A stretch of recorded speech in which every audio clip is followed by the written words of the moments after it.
পারে আসে যখন ঠিক না বেঠি আল্লাহ তাআলা প্রত্যেকটি আকাশ জমিন तमाम পৃথিবী ফেরেশতাদেরকে ডাক দিয়া কই শুনো শুনো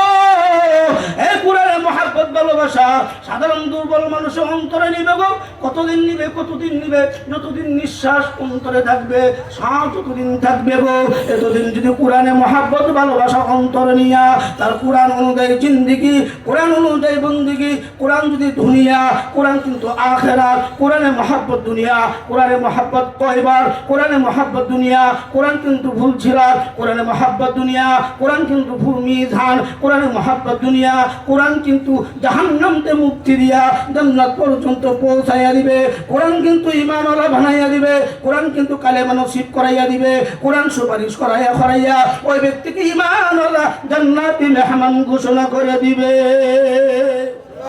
কুরআন আছে আল্লাহু আকবার কুরআন যদি প্রশ্ন করা হয় এই কুরআন তোমার বাড়ি কই এমনি ভাবে কেউ বাংলাদেশের বিভিন্ন জেলায় বিভিন্ন লেখার মানুষ কেউর বাড়ি ময়মনসিংহ কেউর বাড়ি জামালপুর কেউর বাড়ি শেরপুর কেউর বাড়ি নেত্রকোনা কেউর বাড়ি গাজীপুর বাংলাদেশের বিভিন্ন জেলায় হইতে পারে রে বাবা কিন্তু কুরআনকে প্রশ্ন করেন এই কুরআন তোমার বাড়ি কোথায় কুরআনে কিন্তু আরবি ভাষায় জবাব দিয়ে দেখে আমার বাড়ি হইল কোথায় জানোনি আল্লাহু আকবার বাল হুয়া কুরআনু মাজিদু ফি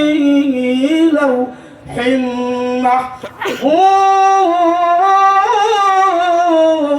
মাহফুজ লোহে মাহফুজে আল্লাহ তাআলা এই কুরআন কিন্তু একদিনে পাঠান নাই এক মাসে পাঠান নাই এক বছরে পাঠান নাই দীর্ঘ ৩০ বছরে কুরআন দুনিয়াতে নাজিল করেছে কার কাছে বাবা বড় বড় ফেরেশতা অসংখ্য গণিত ফেরেশতা আল্লাহু আকবার অসংখ্য গণিত ফেরেশতাদের মাধ্যমে চারটি ফেরেশতা সবচেয়ে বড় জিবরাইল মিকাইল ইসরাফিল আজরাইল আল্লাহু আকবার কুরআনে বাহক ছিল জিবরাইলকে আল্লাহ তাআলা এত বড় দামি বানাইলো কেন সমস্ত ফেরেশতাদের চেয়ে বড় দামি বানাইলো যাকে বলা হয় সাইয়্যিদুল মালায়েকা এত বড় দামি আকাশ থেকে লোহে মাহফুজ থেকে কুরআনকে দুনিয়াতে আসার কারণে জিবরাইল যখন বাহক ছিলেন এই কুরআনে বাহক থাকার কারণে আল্লাহ তাআলা সমস্ত ফেরেশতাদের চেয়ে সম্মানিত করলেন হযরত জিবরাইল আমিনকে বলি সুবহানাল্লাহ।